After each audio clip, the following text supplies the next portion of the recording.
로마서 12장 9절부터 읽습니다. 사랑엔 거짓이 없나니 악을 미워하고 선에 속하라. 형제를 사랑하여 서로 우애하고 존경하기를 서로 먼저 하며 부지런하여 게으르지 말고 열심을 품고 주를 섬기라.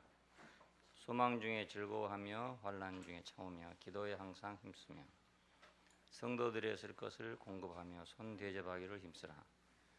너희를 핍박하는 자를 축복하라. 축복하고 저주하지 말라. 즐거워하는 자들로 함께 즐거워하고 우는 자들로 함께 울라. 서로 마음을 같이 하며 높은 데 마음을 두지 말고 도리어 낮은 데 처하며 스스로 지혜 있는 채 말라. 아무에게도 악으로 악을 갚지 말고 모든 사람 앞에서 선한 일을 도모하라. 할 수 있거든 너희로서는 모든 사람으로 더불어 평화하라. 내 사랑하는 자들아, 너희가 친히 원수를 갚지 말고 진노하심에 맡기라. 기록되었으되 원수 갚는 것이 내게 있으니 내가 갚으리라고 주께서 말씀하시니라. 내 원수가 줄이거든 먹이고 목마르거든 마시우라. 그리함으로 내가 숯불을 그 머리에 쌓아 놓으리라. 악에게 지지 말고 선으로 악을 이기라. 21절까지 봤습니다. 오늘 몸의 생활 세 번째 말씀입니다.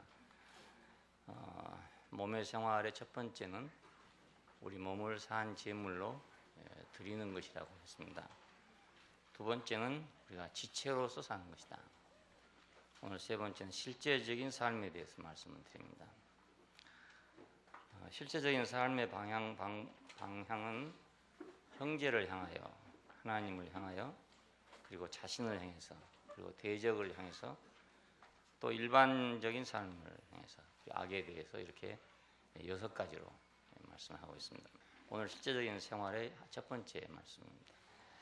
몸이라는 말은 이제 연합된 생명체라는 뜻입니다. 그러니까 그리스도의 몸 그랬을 때 그리스도를 한 생명으로 나타내기 위해서 연합된 그 실체이기 때문에 그걸 몸이라고 이렇게 표현했습니다. 하나님의 집이라고 표현할 때는 이제 하나님이 거하시는 곳이다 라는 그런 개념이고, 몸이라는 개념은 지체가 이렇게 한 몸을 이루어서 활동하고 있는 그런 모습을 말하기 위해서 몸이라는 말을 썼습니다. 그래서 이제 우리 몸 안에는 여러 가지 기관도 있고 기능도 있고 또 몸 주변에도 여러 가지 환경이 있고 다 그렇죠. 이것이 모두 우리 몸의 실제적인 그런 생활이 됩니다. 첫 번째는 형제를 향해서인데 거짓 없는 사랑으로 형제를 대해야 된다 이런 말입니다. 거짓 없는 이 말은 있는 그대로 이런 뜻도 되고 성실한, 진실한 이런 뜻입니다.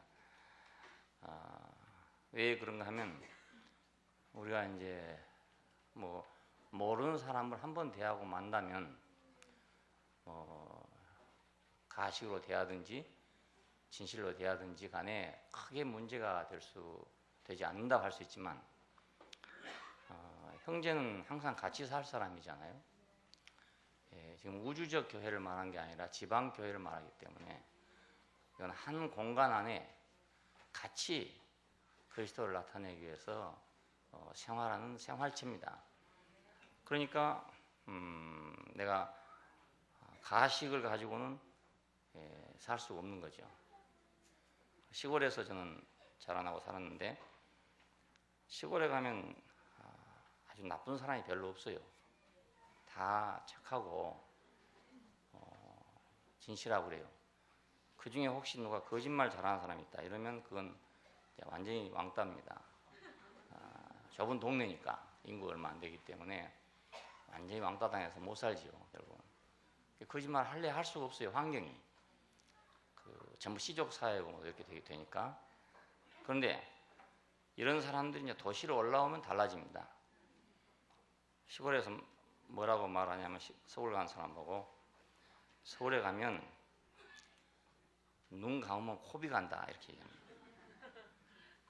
눈을 똑똑히 뜨고 다녀라 이제 이렇게 서울은 아주 대단히 위험한 곳이고 깍쟁이들만 사는 곳이니까 서울 깍쟁이들이다 이런 얘기를 시골에서는 해요.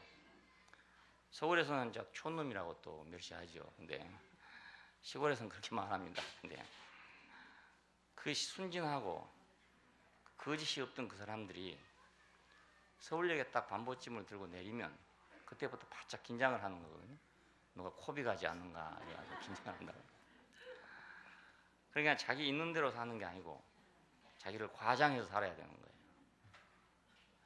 자기 집에 논 한 마디밖에 없었어도 우리 시골 고향에 가면 논이 백도락이라고 그렇게 거짓말하고 이런 식으로 이제 하는 거예요. 자기를 과장하려니까. 그래서 도시에 오면은 도시민이 돼갑니다. 도시민이 돼. 그런 과정에서 이제 많은 문제들이 모두 생기게 돼요. 나쁜 사람, 사기꾼, 이런 사람들이 모두 생기게 마련입니다. 왜냐하면 그냥 한 번 보고 끝나면 그만이잖아요. 서울역에서 한 번 만나고 평생 안 만날 수도 있는 거기 때문에 내가 논 한 마디밖에 없는 사람이 10마디 있다 해도 상관이 없고 거짓말 해도 문제가 안 되는 거예요. 그러니까 거짓말 하게 된단 말입니다. 근데 왜 형제를 향해서는 그럴 수 없잖아요.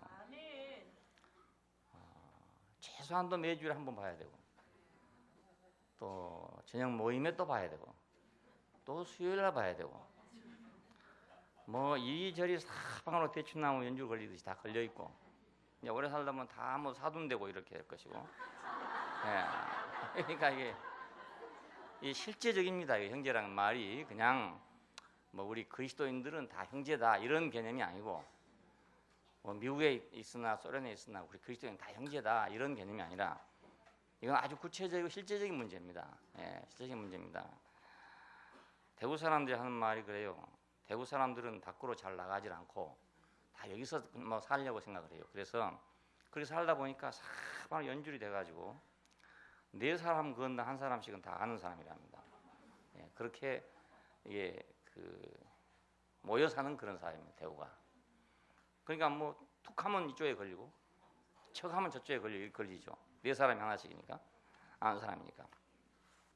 그러니까 우리는 이제 그보다 훨씬 더 가깝고 짙게 매일 봐야 하는 사람이고 죽은 후에도 묘지도 같이 가야 되고. 그러니까 안 만날 수가 도저히 없어요. 부모님들이 다 한 군데 계시는데 100일 타고 안 가겠습니까? 아무개 100일 타고 그날 자기 추석에 성묘 안 가겠습니까? 그럴 수 없단 말이에요. 자, 그렇기 때문에 거짓 없이 대하지 않으면 안 된단 말이에요. 또 사실은 다 알잖아요. 많이 다 아니까 거짓말 할 수가 도저히 없어요. 그 집에 숟가락이 몇 개인지 젓가락이 몇 개인지 다 알고 있단 말입니다. 너무나 오래 살았으니까 30년 동안 같이 살았기 때문에 모르는 게 다 없단 말이에요. 그러니까 거짓말 할 수가 없잖아요. 거짓 없이 살 수밖에 없어요. 이것이 바로 오늘 교회 생활입니다. 그러니까 형제를 향하여는 거짓 없는 사랑으로 라는 것이 원칙입니다. 이것은 이제 일반적으로 우주적 교회 이런 데서는 생각하면 상당히 어려운 거예요. 그게. 근데 우리는 아주 쉬워요. 실제적이니까. 그러니까 바울이 말할 때 참 우주적인 교회를 말한 게 아닙니다. 그때 한국을 알았겠습니까? 일본을 알았겠습니까? 그게 아니고 아주 구체적으로 로마에 있는 사람들, 구체적으로 고린도에 있는 사람들, 그 사람들을 상대해서 말한 말이기 때문에 오늘 우리를 향하여 말한 말 꽉 맞는 거죠. 딱 맞는 거죠. 거짓 없는 사랑으로. 왜냐하면 형제는 영원한 가족이니까. 영원한 가족입니다. 혈연적인 가족은 혹시 갈라질 수도 있어요. 보통 세상에 가면은 형제간끼리 말 안 하고 사는 사람도 많아요. 왜 제사 지내러 갔다가 싸워가지고 말 안 하는 사람도 많아요. 조상 제사 지내러 가면요 할 일이 없잖아요. 그러니까 술 한잔 먹으면 이제 트집 잡기 시작한다고요. 형수가 어쩌고 저쩌고 이런 식으로 시작하기 시작하는 거예요. 대부분 다. 그래갖고 마지막에 이제 싸우는 거라. 그러면 결국 제사 지내라고 모였다가 싸우고 갈라지는 거예요. 그 차라리 고돌이 치고 가는 게 나아요. 요즘에 이제 고돌이판 벌리는 그냥 딱 제사 끝나면 바로 고돌이판 벌려요. 그러면 싸우지는 않는 거라. 그게 지금 우리나라 풍속이 되었고 있습니다. 우리는 영원한 형제입니다. 영원한 가족이고, 그래서 우리는 뭐 화가 난다고 누구한테 확 해놓고 나면 또 당장 후회나죠. 뭐. 왜냐면 안 보면 괜찮는데 또 봐야 되는데 그 감정을 빨리 바꾸려면 굉장히 어렵잖아요. 막 욕을 하고 막 일어났다가 갑자기 하하하고 웃으려면 이거 안 된단 말입니다, 사람이. 예, 그러니까 상당히 어려운 거예요, 이거 하기가. 나는 누구한테 좀 욕을 하고 싶어도 할 수 없는 게 다음 일 생각하니까 도저히 할 수가 없단 말이에요. 또 볼 텐데 이거 할 수가 없단 말이에요. 제가 이번에도 누구한테 전화를 해가지고 한 10년 묵은 죄를 제가 사과를 했습니다. 그때 하도 괘씸해서 막 뭐라고 좀 나쁜 소리를 했어요. 하는데 지금 와서 생각하니까 그것도 후회가 되고 또 영원히 안 볼 사람도 아니고 이런데 그래서 전화해고 내가 그때 참 미안하게 됐다. 사과를 했어요. 안 하면 내가 불편해서 안 된단 말이에요. 우리는 영원한 가족입니다. 10년 이상을 뭐 떠나서 지금 교회를 안 오고 있지만 그래도 전화하니까 대번에 가는 거예요, 그냥. 그리고 내가 그 얘기 했더니 그거 난 모릅니다. 그런데 그런 사람한테다가 내가 뭐라고 해놨으니 그때만 그 정도 했으니 다행이지. 더 심하게 해버렸으면 무슨 낯으로 전화를 하겠습니까? 그러잖아요. 심하게 했다 해도 내가 뭐 저를 꼭 미워서 그런 건 아니고 제가 교회로 돌아오라고 내가 조금 심하게 강하게 말했을 뿐입니다. 평소보다 좀 강하게 말했다 그 말입니다. 그래서 내가 거기서 막 욕이라도 하고 일어났으면 아무리 전화하고 싶어도 지금 어떻게 갑자기 전화를 하겠습니까? 미쳤다고 안 하겠어요. 그러니까 우리는 할 말이 있어도 안 할 수도 있고 못 할 수도 있고 그렇죠. 우리는 영원한 가족이니까 또 보고 또 보고 또 볼 것이니까. 그래서 뭐 막 해버린 사람 보면 나는 이해가 안 돼. 다음에 어찌 보려고 저렇게 하는 거. 그래서 참 이해가 안 돼요. 우리는 구체적인 형제입니다. 구체적으로 한 공간에 살고 있는 형제들입니다. 이건 한 집안에서 같이 사는 거가 똑같은 거예요. 같은 공간에 살고 있으니까요. 이 지방교회라는 것은 같은 공간을 의미합니다. 같은 공간에 같이 사는 사람들을 말합니다. 로마서는 지금 그걸 얘기하는 겁니다. 우주적 교회를 말하는 게 아니고 서로 존경하고 사랑한다. 그 사랑하는 것과 존경하는 것 조금 달라서 존경하고 사랑한다 그렇게 말했습니다. 이 존경한다는 말은 이제 필로스라는 말인데 이 말은 그 친구 간에 우애와 같은 그런 사람입니다. 존경하는 사람. 근데 스톨게 하는 말은 이제 가족적인 사랑입니다. 그래서 친구처럼 존경하고 그리고 가족처럼 사랑한다 이런 뜻입니다. 존경하고 사랑한단 말이에요. 무작정 사랑하는 것도 아니고 또 무작정 존경만 하는 것도 아니고 존경하면서 사랑한다. 이걸 먼저 하라는 겁니다. 상대방이 하기를 기다리지 말고 자기가 먼저 해라. 먼저 해. 서로 먼저 해라. 저 사람이 안 하는데 내가 왜 해? 쥐가 하면 나도 하지만 뭐 이라고 앉았으면 안 된다 이 말이거든요. 그 말이. 지가 먼저 할 게 아니고 내가 먼저 해야 될 일이다. 그건 내가 먼저 귀중하게 여겨야 되죠. 왜냐하면 우리 영원히 같이 살 사람이니까 자기 가족을 자기가 귀중하게 여기지 않으면 누가 귀중하게 여기겠습니까? 설사 세상에서 버림받고 천대받고 왔을지라도 교회 안에서는 귀중하게 생각해야죠. 왜요? 한 가족이니까. 그러니까 우리는 세상의 기준으로 생각하는 게 아니고 가족 기준으로 생각하기 때문에 그래서 우리는 귀중하게 생각해야죠. 자식이 아무리 뭐 세상에서 나쁜 말을 듣고 있다 하더라도 가족 안에 들어오면 그 가족이니까 세상 사람보다는 귀중하잖아요. 저는 항상 그렇게 생각해요. 세상에 아무리 좋은 사람이 있고 참 성인 군자가 있고 그냥 사람이 있다 하더라도 그 우리하고는 직접적으로는 관계가 없지 않느냐. 직접적으로는 관계가 없어요. 마치 한국은행에 쌓여져 있는 돈이 나하고 관계가 없듯이 직접적으로 나 관계 없는 사람들이에요. 그러나 우리 교회 안에 정말 하찮은 사람이라 하더라도 그 사람은 우리하고 직접 관계된 사람이에요. 그 직접 관계된 사람이 귀중하지. 그렇잖아요? 우리 집에 불 나면 누가 오겠습니까? 성인 군자가 오겠습니까? 아니면 우리 교회 아주 아무것도 아닌 사람이 찾아오겠습니까? 예, 이웃 사촌이란 말 있잖아요. 친척은 아무리 있지만 멀리 있으면은 내가 어려움 당할 때 올 수 없단 말이에요. 그렇지만 옆에 있는 사람은 당장에 뭐 친척이 아니지만은 문제가 생기면 빨리 달려올 거 아니겠냐 이겁니다. 도적이 올 때, 불이 날 때 그래도 물 한 바가지로 들고 올 사람은 이웃 사촌이란 말입니다. 예, 그래서 이웃 사촌이라는 말이 나왔습니다. 오늘 우리는 그래서 우리가 서로 귀중하게 생각해야 할 필요가 있습니다. 예, 세상에 좋은 사람 많죠. 귀중한 사람도 많고요. 돈 많은 사람도 많고 지식 있는 사람도 많고 세상에 존경받는 사람도 많고 그래요. 그런 사람 우리가 무시한단 말이 아니라 멸시한다는 말이 아니라 우리 안에 있는 작은 사람이라도 그 사람이 더 귀중하다 그 말입니다. 예, 한국은행에 있는 수백억의 돈보다 내 주머니에 있는 단돈 5,000원이 오늘 점심을 해결할 거 아니야 이겁니다. 그렇지 않습니까? 예, 오늘 점심은 우유를 드릴 겁니다만. 예. 예. 그러니까 무엇이 더 소중한지, 무엇이 더 구체적인지 지금 그걸 얘기하는 것입니다. 무엇이 더 구체적인가? 지방교회는 구체적인 현실을 말하고 있기 때문에 무엇이 더 구체적인가? 이웃 사촌이 더 지금 구체적인가? 참 멀리 가 있는 친척이 더 구체적인가? 관념상으로는 멀리 있는 친척이 더 가깝지만 현실적으로는 이웃에 있는 이웃이 더 가깝다 이 말입니다. 그렇잖아요? 그러니까 오늘 우리 교회는 지금 한 지체로 영원한 가족입니다. 구체적인 가족입니다. 아이들이 그것을 먼저 알고 있잖아요. 지금 주일학교 다니는 아이들이 학교에 가서 친한 아이들이 있고 교회에 와서 친한 아이들이 있습니다. 근데 교회에 와서 친한 아이들과 학교에 친한 아이들이 구별돼 있어요, 아이들이. 예.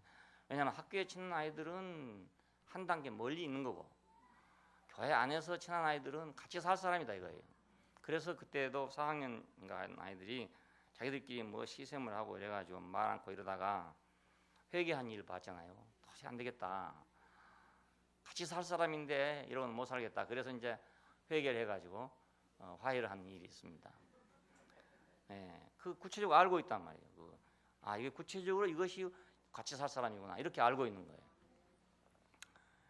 근데 어른들이 그걸 모르면 안 되지 않겠어요? 어른 아이들도 알고 있는데 어른이 모르면 안 되지 않겠어요? 우리는 구체적인 현실 앞에 있기 때문에 서로 존경하고 사랑하고 내가 귀중히 여겨야 남도 귀중히 여기지. 내가 내 자식을 귀중하게 여겨야 딴 사람도 그 사람을 귀중하게 여겨주지.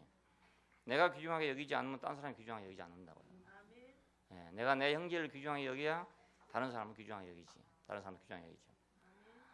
그래서 우리 가운데 어떤 사람이라도 세상 사람이 그 사람을 비난하면 아주 싫어요. 그냥 듣기가 싫어요. 굉장히 싫어요. 예, 나는 혹시 왜 저런가 이렇게 할지라도 세상 사람이 혹시 그런 소리 하면 아주 듣기가 싫은 거예요. 예, 우리는 구체적인 현실 앞에 있습니다. 성도들의 쓸 것을 공급하며 성도란 말은 물론 이제 우리 지체들을 말하지만 신성하다는 뜻이거든요. 신성하다. 그러니까 이건 하나님께 봉헌된 사람들이다. 드려진 사람들이다. 이런 뜻이에요. 그래서 이건 구체적으로 말하면 하나님을 위해서 쓰여지는 사람들이라고 할 수 있어요. 하나님을 위해서 일하는 사람들. 이런 사람들에게 무엇인가를 공급한다 이런 뜻입니다. 같이 나온다 이런 뜻이니까 우리 교회도 이제 앞으로 늘 사역자들이 나오게 되고 이렇게 주님을 위해서 전적으로 일하고 있는 그런 사람들이 나오게 되잖아요.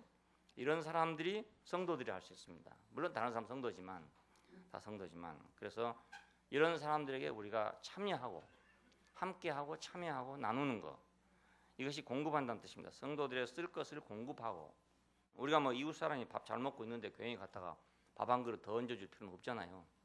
예, 밥 잘 먹고 있는 사람한테 아이고 성도들의 쓸 것을 공급하라 했다고 매일 밥 한 그릇 더 해갖다 주면 쉰밥 남아가지고 이제 버리도 못하고 골치 아플 거 아닙니까? 그런 말을 한 게 아니고 필요한데 공급하란 말입니다. 왜냐하면 교회 일을 위해 구체적으로는 교회 일을 위해서 헌신하고 있는 사람들이 있어요. 그 헌신하고 있는 사람들에 대해서 우리가 직접 그렇게는 못해도 내가 간접적으로 참여를 해서 그 사람들이 하는 일을 돕는단 말입니다. 예, 그러려면 우리가 참여하고 나눠야 되잖아요. 나눠야. 예, 그걸 얘기합니다.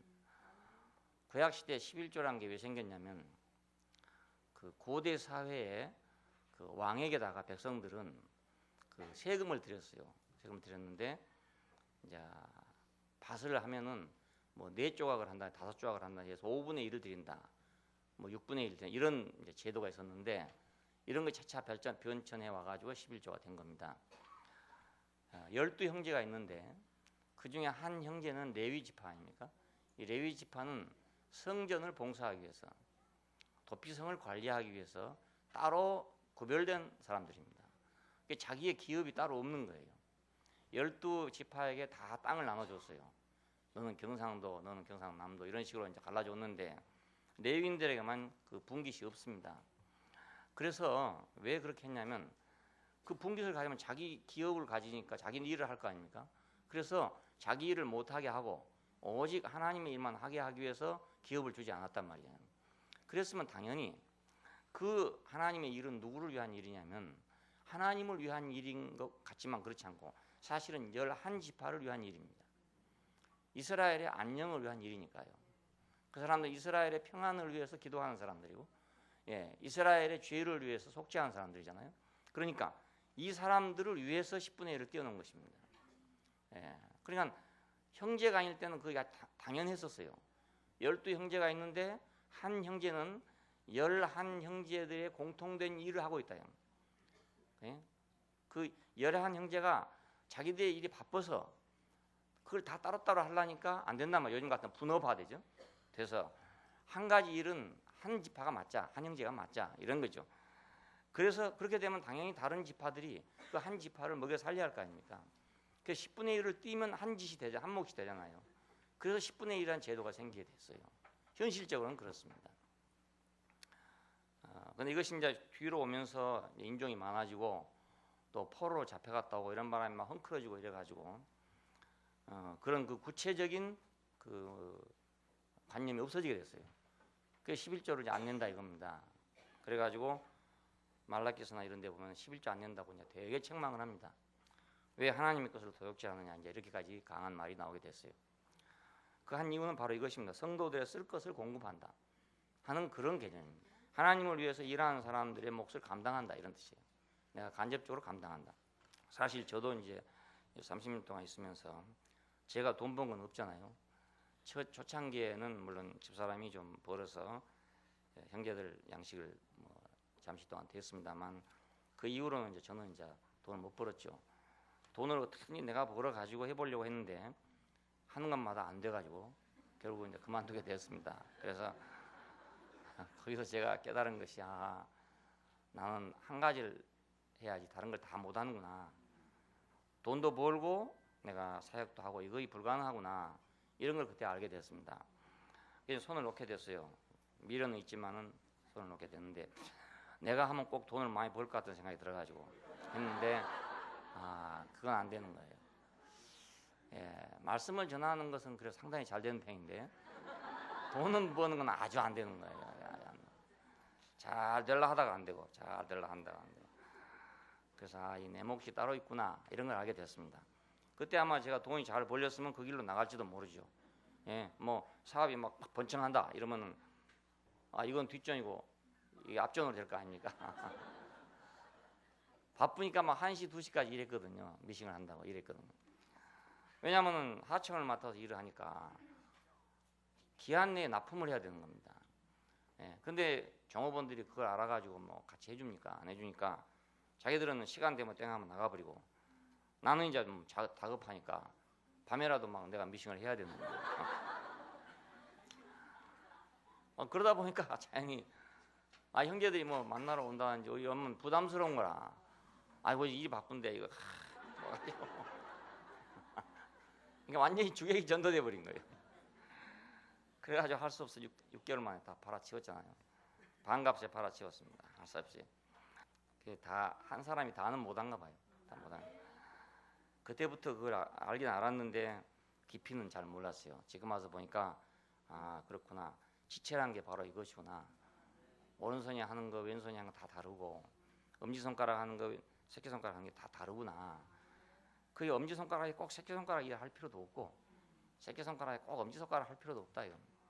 몸이 온전하게 되면 다 각기 맡은 부분이 있으니까 그 맡은 부분만 잘하면 된다. 그건. 엄지손가락으로 귓 속을 후비려고 그러면 얼마나 어렵습니까? 이게 안 된단 말이에요. 예. 그러니까 새끼손가락 하는 것이 딱 맞는 거죠.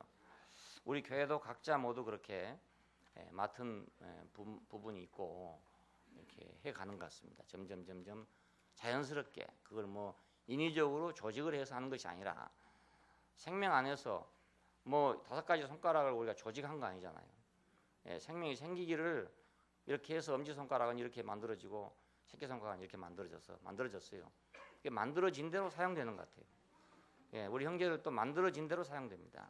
사람이 말씀을 전할 사람으로 만들어지면 말씀을 전할 사람이 되는 것이고, 돈을 벌 사람으로 만들어지면 돈을 벌게 되는 것이고, 만들어진 대로 되는 것 같아요.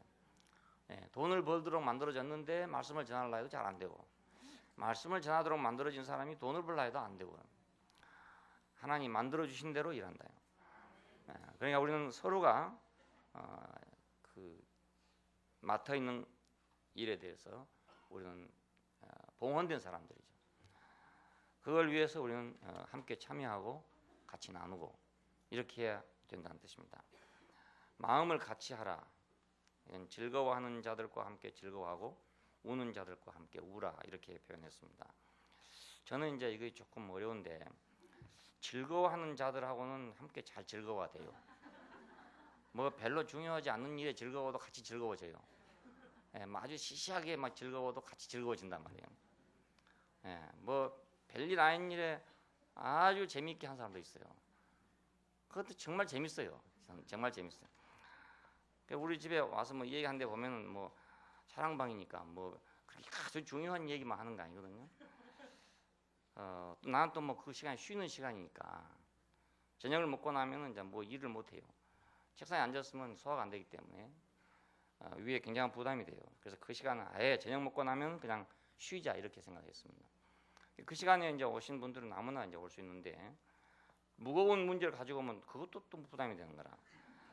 아주 가볍게 즐겁게 자전차 타고 오다가 미끄러졌다는 얘기를 할지 이런 얘기야. 예. 남의 사과밭에 사과 따먹다가 걸렸다든지 뭐 이런 얘기야. 이런 얘기도 즐거워요. 재밌어요. 소화도 잘 되고 웃다 보면 아주 즐거워요. 그러니까 즐거워하는 데는 뭐 아무렇게나 무슨 일이라도 즐거우면 다 상관없는 것 같아요. 다 좋아요. 하여튼 다 좋은데 우는 자들과 함께 울려면 잘 안 되는 거야. 왜 그러냐면 정말로 울 일에 울면 같이 눈물이 나는데 이거 별것도 아닌 일에 울면은 예, 울 일도 아니구만 속으로 울 일도 아닌 것 같고 말이지. 별것도 아닌 것 가지고 우는 거야. 이런 생각하면 같이 참여가 안 되는 거예요. 이게. 그러게 고민입니다. 예, 성경은 보면 우는 자들과 함께 우라 이랬는데 이게 안 된단 말입니다. 이게 자는데. 예, 그러면 얼마나 좋겠어요. 누가 됐든지 하여튼 무슨 일로 울든지 간에 즐거워할 때처럼 말입니다. 뭐 무슨 일로 울든지 간에 같이 울면 얼마나 좋겠어요. 근데 그게 잘 안 되는 거예요. 판단이 되고 속에서 저는 울 일 아닌데 여기서 사실은 나는 우는 걸 싫어하는 거지 알고 보면 속으로 싫어해요. 부정적인 거, 뭐 우는 거, 찡그린 거 이런 건 저는 싫어하는 셈이거든요. 그래서 명랑하고 이런 걸 좋아하지 막 우울하고 이런 건 싫어요. 왜냐하면 그거 하다 보면 나도 우울해져 가지고 손해가 막심한 거라.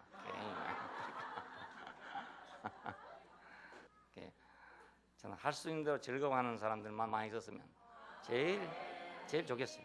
우는 사람은 없었으면 제일 좋겠어요. 물론 감격의 눈물은 좋습니다. 감격의 눈물은 좋은데 무슨 불만이 있어서 울면 그건 아주 골치 아픈 거야. 불만스럽다고 울면. 그리고 우리 집사람도 가끔가다 한 번씩 진짜 큰 소리 나게 되는데 왜냐하면 이제 막 뭐 좀 많이 마땅치 않아가지고 울 때는 막 속이 상한 거라. 너무너무 막 속이 상해가지고 막 갑자기 막 큰 소리 나니까 집사람이 깜짝 놀래가지고.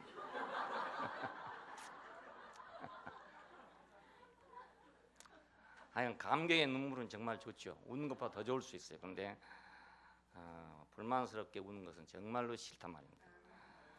마음을 같이 하라 그래 이건 제가 못 지키고 있습니다.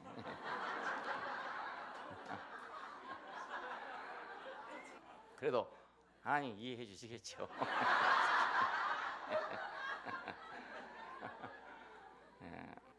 생각을 또 같이 하라 이런 말이죠. 생각을 같이 하라. 높은 데 마음을 두지 말고 낮은 데 마음을 두고 차라리 낮은 데 마음을 두라. 그리고 스스로 지혜 있는 채 하지 말라 이런 말이 나와서 생각을 같이 한다. 그 사람은 생각이 그 사람을 지배하고 있거든요. 생각이 높은 데 마음을 둔다든지 이렇게 하면은 서로 생각이 틀릴 수밖에 없죠. 서로 높은 데 마음을 두면 이 높은 데 마음을 둔 마음은 이제 거만한 마음이죠. 거만하고 교만한 마음 아닙니까? 높은 데 마음을 두니까. 저도 이렇게 해보면 격에 어울리지 않게 너무 높은 데 마음을 둔 사람 보면 좀 그 참 속에서 좀 잘 안 받아들여야 된단 말이에요. 자기 격에 안 어울리게 막 너무 높은 걸 원한다든지 막 너무 높은 걸 생각했다든지 이러면은 생각이 같이 안 돼요. 잘 생각이 같이 안 되고 지금 너무 높은데 이런 생각이 든다고. 차라리 낮은 데 마음을 두면 더 좋다 이거죠. 그 부담이 없잖아요. 낮은 데 마음을 두면 이건 겸손입니다. 그러니까 뭐 일부러 겸손이라는 그런 겸손이 아니라 우리가 잘 생각해 보면 우리는 높은 데 마음을 생각을 둘 수가 없는 사람들이에요. 밤낮 듣는 얘기가 흙으로 지금 받고 생길 코에 붙어서 숨이 코에 붙었다. 맨날 듣는데 어떻게 높은 데 생각을 두겠습니까? 그렇잖아요. 그러니까 낮은 데 마음을 두는 것이 훨씬 편하죠. 겸손하려고 일부러 겸손한 게 아니라 우리 자신을 생각해 보면 우리가 높은 데 마음을 둘 생각이 안 돼요. 숨이 코에 붙은 인생이 어떻게 높은 데 마음을 두겠습니까? 둘래야 둘 수가 없단 말이에요. 그 두면은 자기가 불편해지고요. 그래서 시간이 가면은 다 모두 낮은 데 마음을 두는 것 같습니다. 자기를 비하한다, 일부러 비하한다 이런 말이 아니라 우리 자신의 정체성을 아는 거죠. 정체성은 내가 누군가를 아니까, 인생이 무엇인가를 아니까 그 높은 생각을 하지 않게 된다 그 말입니다. 그 스님도 그렇게 얘기하더라고요. 도법 스님 그분이 말하는데 보니까 우리가 평화롭게 살려면 정체성을 알아야 된다. 자기가 네가 없으면 안 되는 별거 아닌 사람이란 걸 알게 되면 우리는 서로 평화롭게 살 수 있다. 이런 얘기로 설법을 하더라고요. 이치가 다 똑같은 거죠. 어디 가든지 다 마찬가지예요. 낮은 데 마음을 들어. 스스로 지혜 있는 채 하지 않는단 말은 뭐냐면 대부분 분쟁이 어디서 나냐면 나는 옳은데라는 생각 때문에 항상 분쟁. 나는 지혜로운데, 나는 옳은데, 나는 틀림이 없는데 라는 생각 때문에 상대방을 수용하기 어렵습니다. 상대방의 입장에서는 자기가 옳고 내 입장에서는 내가 옳은 거지 절대적으로 옳고 그런 건 없습니다. 다 상대적입니다. 그러니까 저 사람이 나를 볼 때는 자기가 옳은 것이고 내가 잘못한 것이고 내가 저 사람을 볼 때는 나는 옳고 저 사람은 잘못된 거죠. 그렇지 절대적으로 옳고 그런 건 없어요. 근데 이상하게 지식이 사람한테 들어왔기 때문에 선악과라는 게 다른 게 아니라 그것입니다. 절대적 지식입니다. 그래서 선이 있고 악이 있다는 생각입니다. 절대적인 선이 있고 절대적인 악이 있다. 이 생각이 딱 사로잡혀 있으니까 자기는 절대 옳다 이겁니다. 절대 옳다. 근데 저쪽에 가 들어보면 그 사람도 절대 옳은 거예요. 그 사람. 그러니까 절대적인 선도 없고 절대적인 악도 없다. 사람에게는 그건 없다. 있다면 하나님에게는 있겠지만 사람에게는 없다 이건 없습니다. 그래서 내 입장에서 내가 옳다 이렇게 말하는 게 가장 옳아요. 내 입장에서는 내가 옳다. 그러면 너 입장에서는 네가 옳겠다 이렇게 생각 안 되겠습니까? 내 입장에서는 내가 옳다. 그렇다면 너 입장에서는 네가 옳다. 뭐 그러면 싸울 일이 없죠. 뭐 서로 다 옳으니까 그렇잖아요. 그러니까 그걸 좀 우리가 알면 좋겠어요. 옳은 것은 내 입장에서 옳은 거다. 객관적으로 옳은 게 아니고 내 입장에서 옳은 거다. 절대적으로 옳은 게 아니고 내 입장에서 옳은 거다. 그래도 이걸 객관화시키기 위해서 이 사람 저람한테 이 얘기를 하게 됩니다. 왜냐하면 자기의 정당화를 인정받기 위해서 객관적으로 인정받기 위해서 이 사람한테가 이해하고 저 사람은 그럼 다 자기 입장에서 얘기하죠. 그러니까 듣는 사람이 그거 들어보면 그 사람이 옳단 말이에요. 왜? 자기 입장에서 말하니까. 그러면 아, 내가 옳구나 또 이렇게 생각한다고요. 그러니까 자기가 옳은데 다른 사람이 틀리다고 생각하거든. 자기 입장에서 옳은 것이니까 그건 남에게 가서 떠벌리고 다니는 일이 못 된다고요. 예. 남에게 가서 자기 입장에서 얘기하니까 그 사람까지 이상한 사람 만들어 버린 거라. 듣는 사람까지 이상한 사람 만들어 버린 거예요. 왜냐하면 그 듣는 사람은 그 사람 입장에서만 지금 들었기 때문에 자기는 그게 옳은 줄로 생각해 버린다고요. 그럼 그 사람이 이상한 사람이 돼 버린 거라. 그러니까 스스로 자기가 옳다고 생각하면 그냥 아, 나는 옳아 이렇게 생각하면 그만이지. 내 입장에서 옳아 이렇게 생각하면 되는 거예요. 이럴 때 이제 하나님이 필요해요. 왜냐하면 내가 정말 옳다면 하나님이 알 거 아니겠습니까? 그렇잖아요. 그러니까 하나님이 모르는 건 내가 옳아봐야 소용없다고요. 그러니까 내가 진짜로 옳다면 그럼 하나님이 아실 일이니까 남이 몰라도 되는 거예요. 그건. 하나님 몰라. 옆에 사람한테 가가지고 다 확인할 필요가 없는 거예요. 내가 옳지, 내가 옳지, 내가 옳지 하고 확인할 필요가 없단 말입니다. 예. 당연히 그럴 필요가 없어요. 하나님이 아실 건데 내가 왜 그걸 옳다고 인정받아야 되냐 이겁니다. 그렇게 하는 것은 자기가 옳지 않을 수 있기 때문에 그런 거라고요. 알고 보면 불안하기 때문에. 자기가 지금 옳다고 말은 하지만 자기 입장에서 말하기 때문에 불안한 거예요. 그래서 다른 사람들에게 다 확인을 받아가지고 자기가 정당화되려고 생각하는 거란 말이에요. 이것은 잘못된 거죠. 그러니까. 예, 자기가 잘못되고 있는 거라. 있는데 그걸 정당화시키고 있는 거예요. 진짜로 잘하는 사람은 아무 말도 할 필요가 없어요. 예, 예수님은 그래서 아무 말도 안 하셨잖아요. 예, 아무 말도 안 하셨잖아요. 십자가 달렸으니까 억울하려면 한없이 억울하고 저주하려면 한없이 저주하고 할 수 있지만은 아무 말씀도 하지 않았다. 이것은 하나님이 아시니까 아무 말도 안 하신 거죠. 그래서 자기의 옳다는 것을 남에게 인정받으려고 돌아다니는 사람은 그 사람은 옳지 않은 사람이에요. 분명히 그래요. 그러니까 여러분 들을 때 그 자기가 옳다고 인정받으려고 돌아다니는 사람이 있으면 아, 네가 틀렸구나 이렇게 생각하세요. 그래야만 다음에 다시 그런 일을 안 한단 말입니다. 예. 예, 그렇지 않겠어요? 그러니까 오늘 해보면 그래요. 불안해서 그런 겁니다. 불안해서. 저도 옛날에 많이 해봤어요. 예. 우리 조그마한 교단 생활하면서요. 싸움이 벌어졌잖아요. 그러니까 나를 인정할 사람이 있어야 되잖아요. 안 그러면 이제 지니까. 그러니까 막 사람 만난 사람마다 내가 정당하다는 것을 변명해야 되는 거라. 설득을 해야 되는 거죠. 그러면 그 사람이 듣고 있다가 아 그렇다, 네가 옳다 이렇게 된단 말이에요. 그러면 이제 기분이 좋은 거라. 그러면 내 군당이 생기는 거죠. 내 군대가 생기는 거라. 이래 가지고 결국 싸움을 많이 했습니까? 예, 한 4년 동안 그렇게 해가지고 총회 나가가지고 투표까지 안 했습니까? 막 설득하러 다니고 설득하고 막 또 내가 옳다고 생각하는 사람 그 사람이 또 나가서 또 설득하고 막 이래가지고 그래서 하루 저녁에 참 놀라운 일이 생겼는데 집사님 한 분이 이제 그 내일 총회인데 반대하는 사람이 있단 말이에요. 내가 가서 이 얘기를 했는데 안 들어요. 옳기는 옳습니다. 그렇지만은 현실로서는 그렇게 할 수 없습니다. 이렇게 말하는 거예요. 옳지만 나도 그건 압니다. 그렇지만 우리 교단이 현실로 봐서 그렇게 하는 건 안 됩니다. 이렇게 말하는 거예요. 근데 할 말이 없더라고요. 그래 왔는데 우리 교회 집사님 한 분이 그 말을 듣더니 자기가 가보겠대요. 그래가지고 밤에 이제 쫓아갔어요. 중량교까지 있는데 서대문에서 중량교까지 굉장히 멀잖아요. 그까지 찾아갔어요. 찾아가서 이제 설득을 했는데 역시 또 설득을 못했어요. 그래가지고 맥이 쫙 빠져갖고 집에 돌아왔더라고요. 그때가 아마 11시가 넘었지 싶어요. 자기가 사람을 만나가지고 이렇게 참패를 당해본 건 처음이라고 그러더라고요. 그래서 맥이 쫙 빠져서 젊은 사람이에요.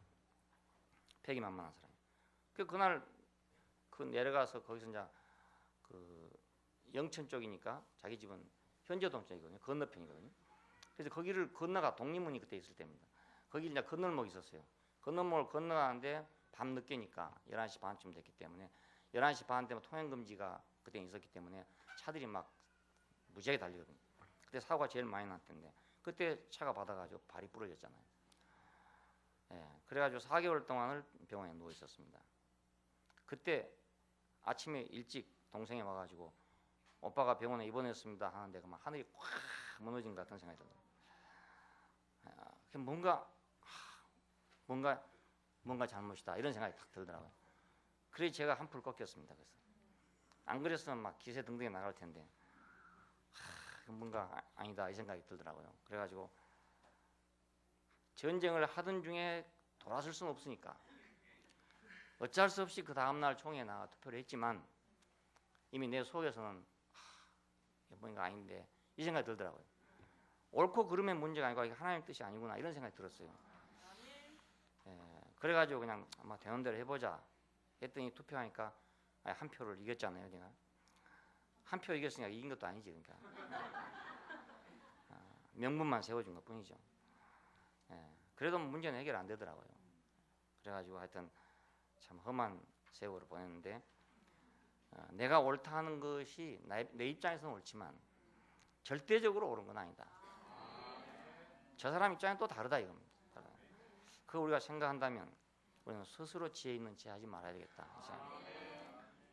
그리고 하나님을 향하여는 열심을 품고 주를 섬기라 그랬습니다. 이 말을 이제 직역하면 주저함이 없이 그런 뜻입니다. 주저함이 없이 열심을 내는데 주저함이 없이 하라 이겁니다. 주저함이 없이. 그러니까 하나님을 섬기는 데 있어서는 그 열심을 주저하면 안 된다는 뜻이에요. 하나님 섬기는 내가 스스로 지혜 있는 체 할 때는 내가 주저해야 되지만 그렇지 않겠어요? 혹시 내가 이렇게 내가 옳다고 할 때 저 사람도 자기가 옳다고 안 하겠나 이렇게 우리가 주저해 봐야 되지만 하나님을 내가 섬길 때는 주저하지 않아야 된다 이겁니다.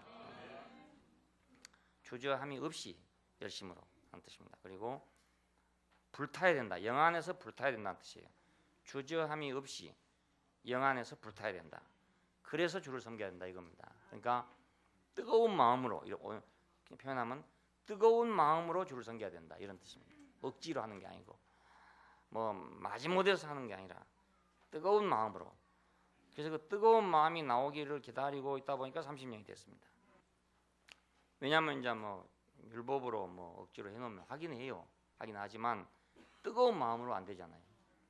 그러니까 자기가 뜨겁다 해서 그렇다 해서 막 불덩어리가 떨어져 가지고 막 펄펄 뛴다는 이런 뜻이 아닙니다. 영 안에서 불타는 거니까 다른 거죠. 영 안에서 불타는 거니까. 우리 영 안에서 뜨거워진 거니까 그건 내가 육신으로 생각으로 뜨거워진 거하고 다른 거죠. 어떤 감정의 문제하고 다르단 말입니다. 감정은 생각이거든요. 감정은 혼이란 말이에요. 근데 영 안에서 불타야 한다는 말은 감정적으로 뜨겁다는 뜻이 아닙니다. 감정적으로. 그래서 나는 감정이 뜨거워지지 않는데 이거 어찌 하나 이렇게 생각하는 사람도 있어요. 근데 감정이 뜨거워지고 안 뜨거워진 거하고 관계가 없어요. 자기 속에 깊이 주님을 섬기고 싶은 마음이 있으면 뜨겁던데 그건 문제가 안 돼요. 감정이 뜨겁냐 안 뜨겁냐 하는 것은 그 사람의 기질과도 관계될 수가 있고요. 분위기하고도 관계될 수가 있습니다. 그래서 뭐 물론 그럴 수도 있지만은 그것이 꼭 영 안에서 불타는 건 아니기 때문에 진심으로 자기가 하나님을 섬기고 싶은 마음은 주저해서는 안 된다. 주저해서는 누구를 위하고 싶으면 주저해서는 안 되고 누구를 사랑하고 싶으면 주저해서는 안 되고 교회를 봉사하고 싶으면 주저해서는 안 되고 감정으로 막 했다가 감정 꺼지면 또 안 했다가 이게 아니고 그건 감정이죠. 이건 불타는 영은 영 안에서 불타는 거거든요. 거기서 섬기는 사람은 그렇게 뭐 감정에 의해서 요동되거나 그렇지 않죠. 어떤 때는 막 가다가 어느 때는 또 막 안 하고 이런 것이 아니고 주님을 향해 자기가 품고 있는 그 열심이 변치 않는 그런 열심이 있다. 이건 주저하면 안 된다. 이거. 주저할 게 따로 있지. 그리고 자신을 향해서 세 번째 자신을 향해서는 소망 중에 즐거워하라 이런 말씀. 소망 중에 즐거워. 우리 궁극적인 소망은 그리스도입니다. 이건 우리의 인류의 소망이기도 하고요. 또 그리스도와 교회, 더 구체적으로 말하면 새 예루살렘에 대한 소망입니다. 소망인데 이 소망의 대상은 인간의 욕망에 따라서 다 다릅니다. 세상의 모든 사람들도 다 희망을 가지고 있는데 그 사람이 뭘 원하냐에 따라서 그게 다 달라진다고요. 그래서 돈이 소망인 사람도 있고 뭐 명예가 소망인 사람도 있고 지식이 소망인 사람도 있고 여러 가지 소망이 있기 때문에 그 소망에 따라서 즐거워하긴 다 즐거워해요. 희망이 있으니까 공부하는 사람은 공부하는데 희망이 있으니까 즐거워하고 돈 버는 사람은 돈 버는데 재미가 있으니까 즐거워하고 다 즐거워해요. 여기서 소망 중에 즐거워하란 말은 아무 소망 중에나 즐거워한단 말이 아니잖아요. 그러니까 이건 하나님 백성의 소망이고 그리스도인의 소망을 얘기합니다. 우리가 이제 그 하나님 백성의 소망을 살펴보면 이스라엘 백성들은 무슨 소망을 가졌냐? 아주 처음 시작할 때는 아주 소박한 소망입니다. 자기들이 원수로부터 항상 이렇게 침략을 받으니까 원수로부터 안전하게 해달라, 안전하게 하시는 하나님, 그 하나님을 찾고 있습니다. 여호와는 나의 방패시고 나의 산성이시고 나의 요새시고, 이건 모두 다 원수로부터의 그 방패가 되신 하나님에 대한 소망 때문에 나온 말들입니다.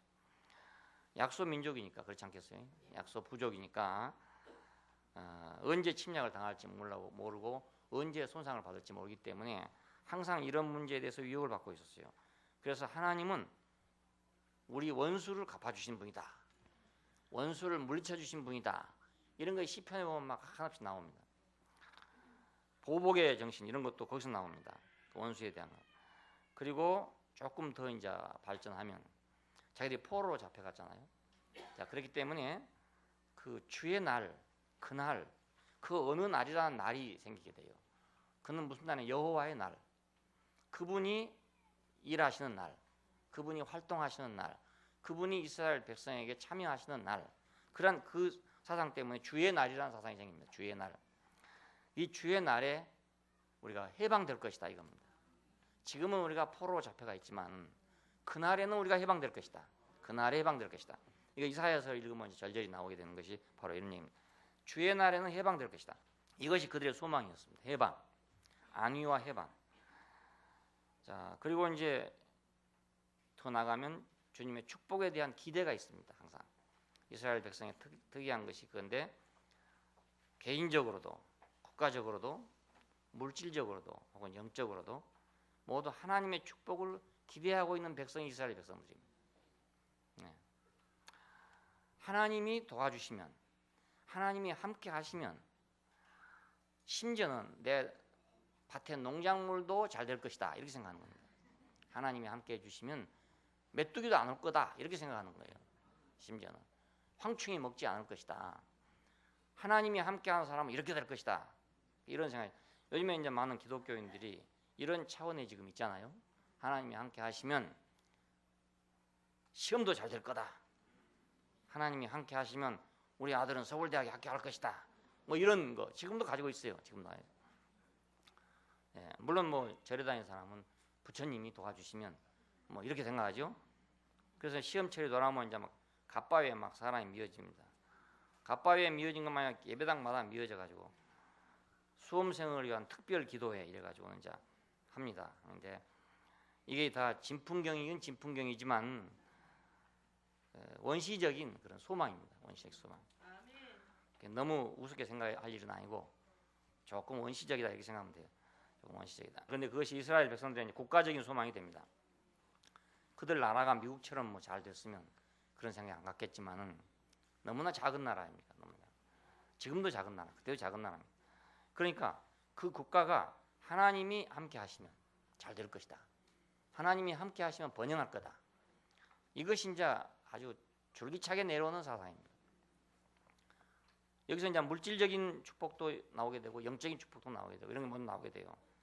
좌우지간에 하나님이 함께 하시면 우리는 복을 받는다. 그것이 원시적으로는 개인적이고 물질적이었다가 이제 차차차 발전하면서 국가적이고 민족적이 되게 되고 더 발전하면서 영적이고 인격적인 데로 발전합니다. 예수 그리스도가 오셨다는 것은 이 소망이 절정에 이른 것입니다. 인격적인 소망으로. 오늘 우리의 소망은 새 예루살렘이잖아요. 인격의 건축. 이건 이제 소망의 절정입니다. 그러니까 소망의 절정, 종점이고. 자, 이걸 가지고 있는 백성이 바로 하나님 백성입니다. 그러니까 우리는 이 축복에 대한 기대를 가진 백성이어야 되거든요. 예. 아무 소망 없는 백성이 아니라, 물론 천당에 가서 뭐 편안하게 뭐 잘 살 것이다 이렇게 생각하는 것도 일종의 소망이에요. 소망인데 이 소망이 우리가 성경을 자세히 보면 아주 유치한 데서 원시적인 데서부터 시작해가지고 이거 그대로 있지 않냐고 차츰 변해서 이거 인격화 됐다는 데 특색이 있어요. 예, 다른 종교에서는 원시 종교에서는 그냥 그대로 계속합니다.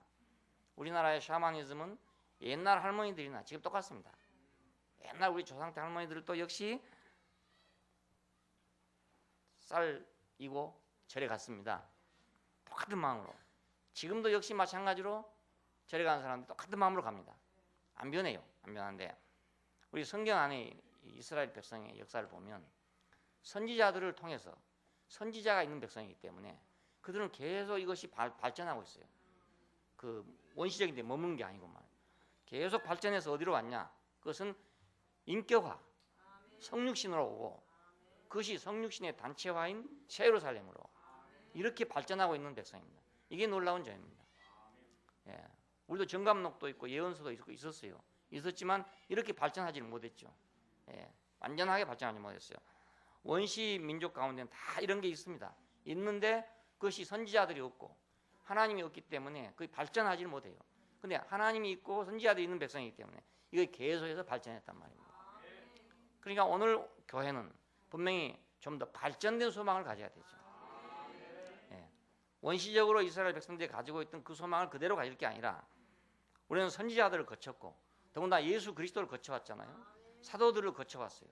했기 때문에 우리는 보다 더 나은 소망을 가져야 된다. 지금도 여전히 갓바위 찾아간 것처럼 그렇게 해서는 안 된다 이겁니다. 예. 지금도 여전히 뭐 수험생을 위한 뭐 특별 기도회 이런 식으로 하고 있어서는 안 된다 이겁니다. 예. 원시적으로는 그렇게 할 수 있지만 아직도 그렇게 하고 있으면 안 된다 이거죠. 아직도 그렇게 하고 있는 사람들이 뭐 이번 누구 보고 이단이니만 이렇게 소리 하고 있다. 예.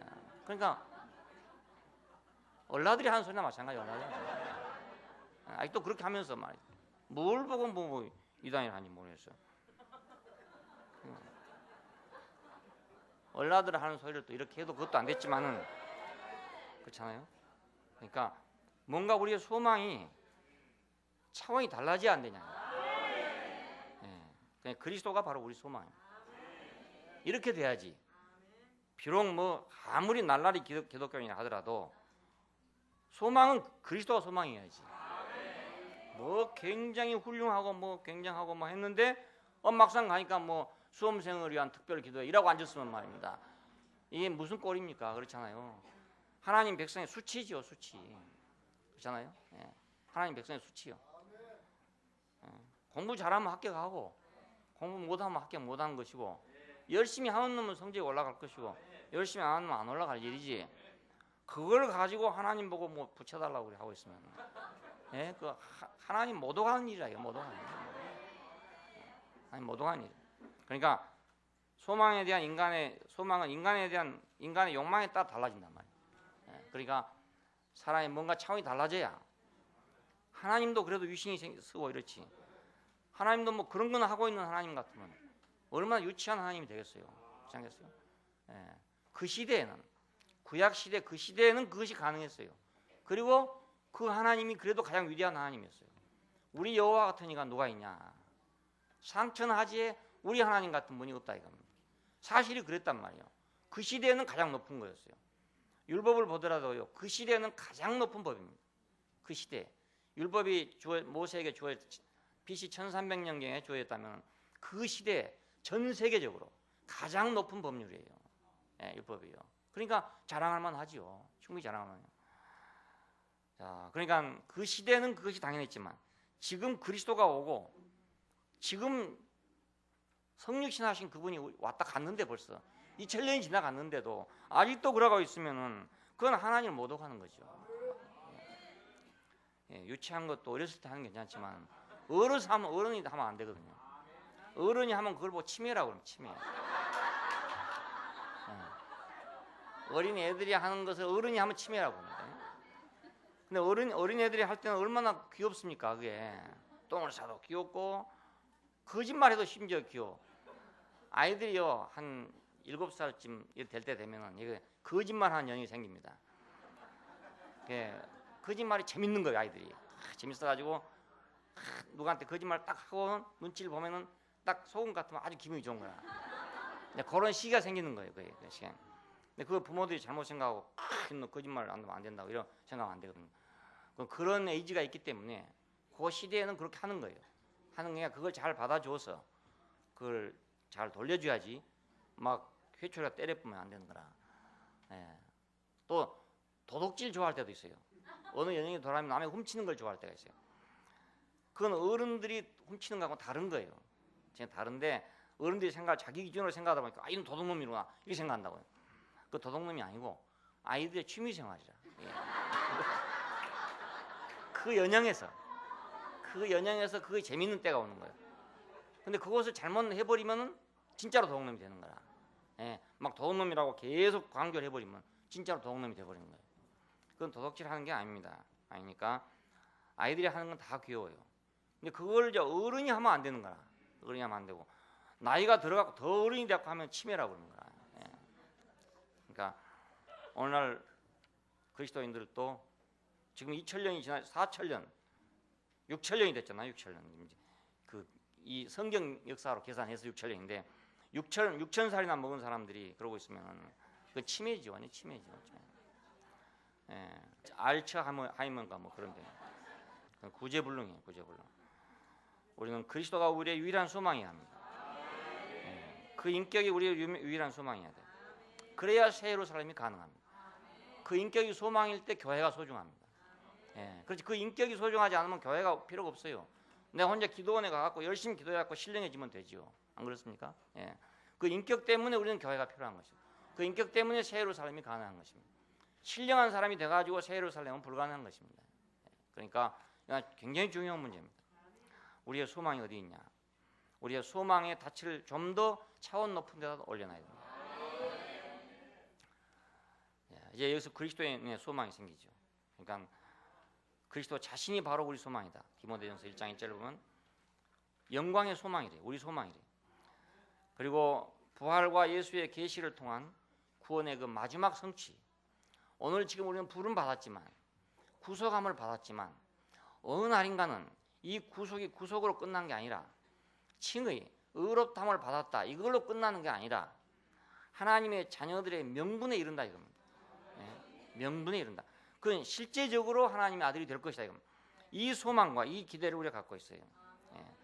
근데 어떤 사람은 그냥 의롭다함을 받았다는데 끝난 걸 생각하는 거예요. 예. 그리고 거기서 이제 천당에 가야 된다 이렇게 생각하는 거라. 의롭다함만 받아 가지고 가는 천당하고, 그죠? 거룩하게 돼서 가는 천당하고 영화롭게 돼서 가는 천당이 다 달라요. 예, 다르기 때문에 의롭다함을 받았다는 걸로 그걸 종착역으로 생각하면 안 된다고요.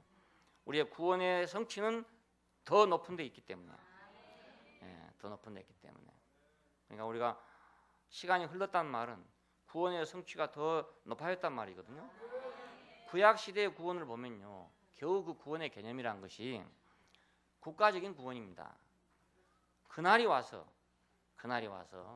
해방이 되고 다시 와서 성전을 짓게 되고 나라를 재건하게 될 것이고 그리고 천하 만국을 다스리게 될 것이고 이런 거예요. 그냥 물질적이고 현세적이고 시간적인 그런 소망밖에 안 돼요. 안 되는데 이것이 예수 그리스도를 통과하면서 선지자들을 통과하면서 점점 차원이 달라진 것입니다. 차원이 달라져서 이제는 그런 뭐 이스라엘 나라 왕국, 뭐 팔레스타인 이런 땅이 아니라 영원한 땅이신 그리스도, 그 영원한 땅의 실체인 교회, 그 영원한 교회의 실체인 새 예루살렘, 이렇게 우리가 발전한 것입니다. 그러니까 구원의 그 마지막 성취에 대한 기대, 이것이 우리의 기대니까 구약 사람들이 생각하던 기대하고 차원이 다른 거죠. 예? 같은 줄에서 나이는 같은 줄에서 왔지만 차원은 아주 다른 거다 이겁니다. 예. 그리고 그리스도의 내재하심, 이건 영광의 소망입니다. 골로새 1장에 보면은 영광의 소망이신 그리스도라고 합니다. 그 말은 무슨 말이냐면 그분이 바로 우리 생명이 된다 이겁니다. 예. 그분이 우리 그래서 그분이 내 안에 계시고 내가 그분 안에 있는, 예수님 마지막 기도하실 때 저희가 우리 안에, 내가 저희 안에 했던 그 기도의 성취를 말합니다. 이것은 영광의 소망입니다. 이 영광스러운 소망이 우리 앞에 있는데 우리가 그 시시한 소망 때문에, 하찮은 소망 때문에 뭐 세상에서 시시콜콜하게 이러고 저러고 할 것이 아니다 그 말입니다. 예? 이건 영생의 소망이고 히브리서에서 말하면 전보다 더 나은 거래요. 전보다 더 나은 거란 말은 이스라엘 사람들이 받았던 그것보다 더 나은 거래요. 더 나은. 예. 그러니까 우리는 얼마나 영광의 소망을 가지고 있는 사람들인가. 그리고 여기서 그리스도의 다시 오심에 대한 소망이잖아요. 재림에 대한 소망인데 이것이 어느 뭐 교파 사람들이 말한 대로 뭐 산후에 내려올 것이다. 뭐 10월 28일 날 내려올 것이다. 이런 얘기를 한 게 아닙니다. 그 소망이 아니에요. 그리스도의 다시 오심에 대한 소망은 우리 안으로 다시 오시는 거거든요. 그분의 왕국 안으로 다시 오시는 것이니까 알고 보면 그분의 왕국, 그분의 새 예루살렘이 완성되는 그런 의미예요. 그 안으로 오실 것이니까 그냥 어디랑 공중에 날아오는 게 아니고요. 교회 안으로, 왕국 안으로, 새 예루살렘 안으로 다시 오는 겁니다. 예? 그러니까 이것은 그분의 다시 오심만 생각할 게 아니고 그분의 다시 오심을 준비하고 있는 준비된 교회, 준비된 그 나라, 준비된 새 예루살렘을 우리가 생각하는 겁니다. 예, 준비된 나라, 예, 그리고 준비된 나라에 준비된 왕이 강림하는 그걸 얘기하는 거예요. 준비된 그 나라가 준비되지 않으면 왕이 올 수가 없어요. 예, 나라가 없는 왕이 올 수가 없습니다. 야, 이것이 영혼의 닷 같은 것입니다. 우리 영혼의 닷을 어디다 놨냐 이거거든요. 예, 닷 같아서 튼튼하고 견고하다. 히브리서 6장에 보면 그럽니다. 영혼의 닷 같아. 이건 세상의 의심을 초월한 그런 믿음이라 할 수 있어요. 아담 안에는 모든 게 다 의심입니다. 아담 안에는 모든 게 다 의심입니다. 왜냐하면 하나도 자기한테 주어진 게 없어요. 아담에게 주어진 건 아무것도 없습니다. 그러니까 모든 게 다 의심이고 모든 게 다 불안이죠. 자, 이것이 바로 멸망으로 가는 겁니다. 아담은 자기에게 준 모든 것을 의심했어요. 그래서 선악과를 먹은 것입니다. 동산을 지키라. 동산은 하나님의 동산 아닙니까? 하나님의 동산은 하나님과 사람이 함께 사는 곳이라고요. 그걸 지키도록 줬는데도 불구하고 믿음이 없어가지고 결국은 선악과를 먹고 말았어요. 그 결과는 멸망입니다. 근데 그리스도의 믿음은 무엇인가? 그든 하나님에게 자기를 맡기는 믿음이었잖아요. 그러니까 그 안식을 하는 거예요. 안식하는 거. 그 이것이 생명에 이르게 되고 영생에 이르게 된 겁니다. 자, 아브라함의 예를 보면은 제가 이렇게 오래 참아 약속을 받았느니라 하는 말이 있어요. 히브리서에 그래서 제가 이렇게 오래 참아 약속을 받았느니라. 히브리서 6장 15절에 보면. 근데 우리가 이걸 잘 읽어보면 과연 아브라함은 정말로 오래 참았는가 이런 문제가 생깁니다. 근데 구약 성경 읽으면 아브라함이 참았던 데가 없어요. 참았던 데가 없는데 히브리서 기자는 이걸 해석하기를 오래 참아 약속을 받았대요. 예, 오래 참아서 이삭을 받았다 이 말이죠. 약속을 받았다 이 말인데 저는 이렇게 생각합니다. 아브라함이 오래 참은 것이 아니고 하나님이 오래 참게 했는데 거기서 뻗나가지 않고 뛰쳐나가지 않고 기다렸다 이겁니다. 예. 다른 사람 같으면 그렇게 기다리라고 놔뒀으면 그냥 뛰쳐나갔을 건데 호랑이처럼 말이요. 곰하고 호랑이하고 쑥 먹고 마늘 먹고 살다가 호랑이라는 놈 뛰쳐나가고 곰만 남았다고 그러잖아요. 그래서 우리 조상이 됐다 그러는데 아브라함은 하나님이 주겠다 하는 것을 안 주고 10년을 기다렸어요. 또 안 주고 13년을 기다렸잖아요. 그런데 참았는가? 참았단 말이 없어요. 근데 이건 참았다고 그랬어요. 참았다고. 어떻게 참았을까? 왜 참았다고 했을까 생각해 봤어요. 이것은 아브라함이 인내심이 좋았다는 말이 아니라 빗나가지 않았다 이 말입니다. 빗나가지 않았다. 그 호랑이 같았으면 빗나가 버렸을 텐데 아브라함은 빗나가지 않았다. 뛰쳐나가지 않았다. 그래서 우리 조상이 된 것입니다. 곰처럼 말이에요. 그럼 어째서 빗나가지 않았을까? 아브라함은 무슨 철인인가? 슈퍼맨인가? 아브라함이 슈퍼맨이 그런 게 아닙니다. 자, 우리가 그리스도를 볼 때 그리스도도 이렇게 되잖아요. 끝까지 참아서 부활에 이르렀잖아요. 끝까지 참아서. 근데 예수님이 끝까지 참았단 말이 없잖아요. 끝까지 참았단 말이 없어요.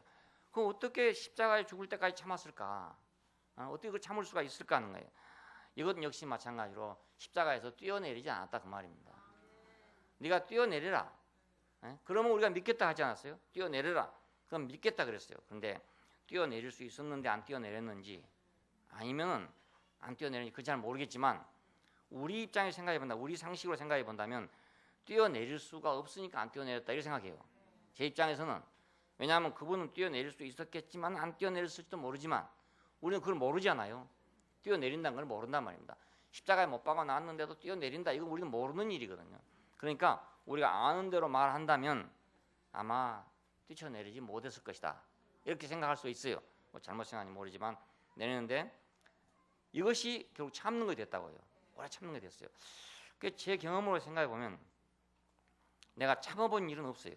참아본 일은 없고 뛰쳐나가지 못한 일은 있다.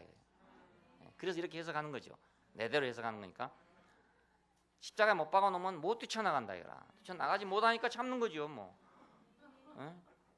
내가 일부러 참으려 참는 게 아니라 아니 못 뛰쳐나가니까 참는 거 아니겠습니까? 뛰쳐나가지 못하니까. 그러니까 뛰쳐나가지 못하는 것이 참는 것이 됐구나. 참는 게 됐구나. 어떤 사람이 나보고 예를 들어 내가 어떤 얘기를 하면 내가 지난날 얘기를 하면 이거 어떻게 그렇게 오래 참았습니까? 이렇게 할 수 있어요. 근데 사실은 난 참은 게 아니거든요. 난 참은 게 아니고 난 뛰쳐나가지 못한 거죠. 그래서 뛰쳐나가지 못한 것도 복이구나. 왜냐하면 결과는 참는 것이 되니까. 결과는 참는 거예요. 아브라함도 분명히 뛰쳐나갈 수 있으면 뛰쳐나갔을 거란 말입니다. 근데 뛰쳐나갈 수가 없기 때문에 못 나갔는데 히브리서의 기자는 뭐라고 했었냐면 제가 이같이 오래 참아 약속을 받았다고 이렇게 해석을 했어요. 예, 저도 해보니까 저는 참는 게 아닌데 어떤 사람은 나를 보고 참았다 그래요. 예, 그걸 보면 분명히 그리스도의 믿음도 마찬가지로 생각해요. 자, 아담은 뛰쳐나갈 수가 있었겠죠. 그러니까 선악과를 먹었죠. 근데 그렇게 할 수가 없었으면 안 먹었을 거란 말입니다.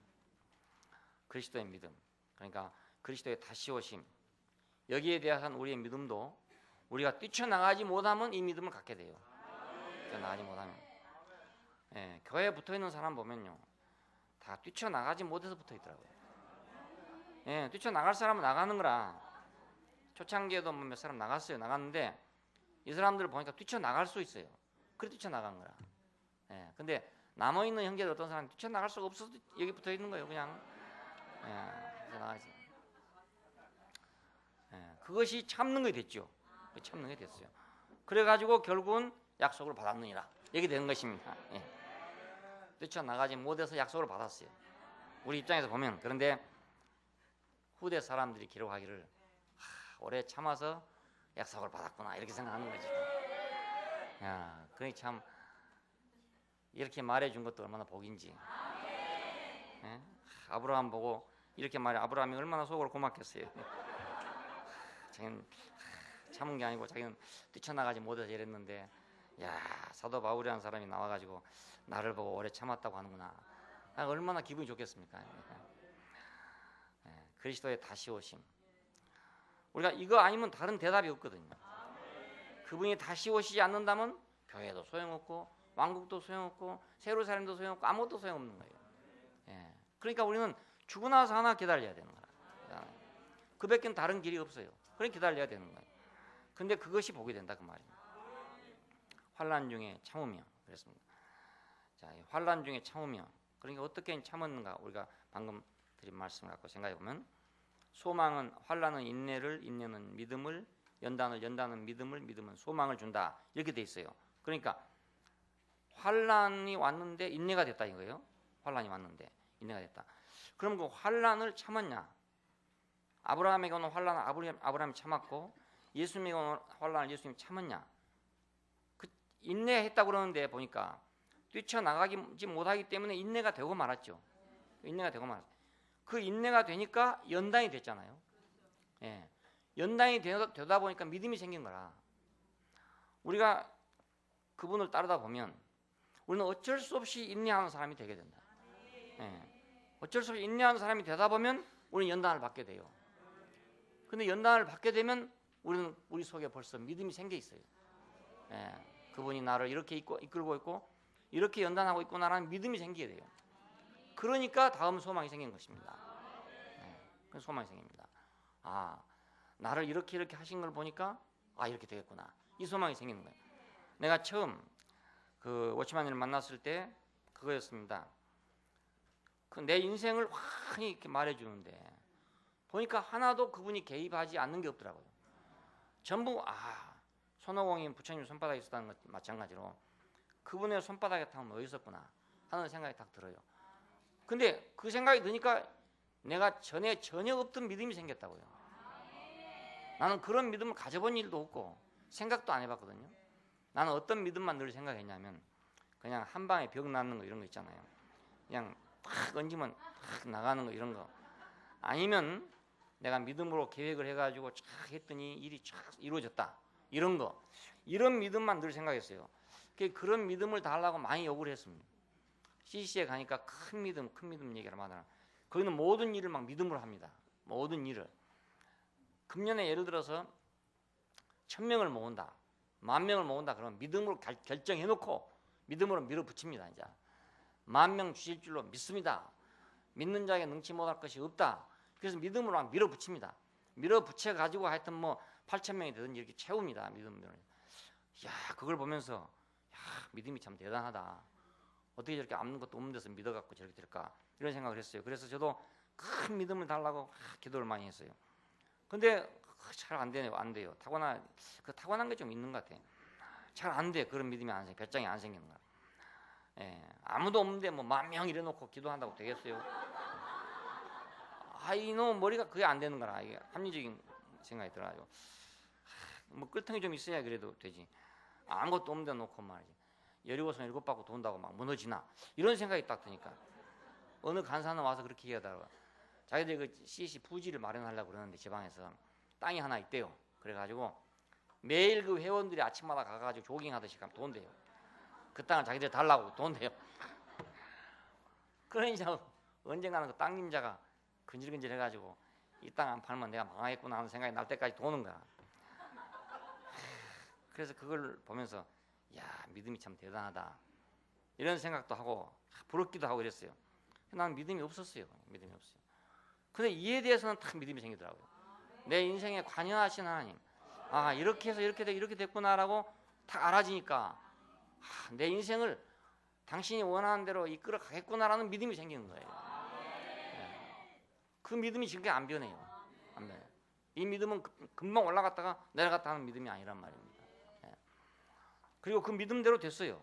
지금 그 믿음대로, 그 소망대로 됐단 말이에요. 그러니까 환난은 인내를, 인내는 연단은 믿음을, 믿음은 소망을 이루게 된다 이겁니다. 그러니까 소망이 있기 때문에 인내하는 건 한계가 있어요. 그렇잖아요. 아브라함이 처음에 약속을 받았을 때 소망을 가졌을 거 아닙니까? 네 아들을 주겠다.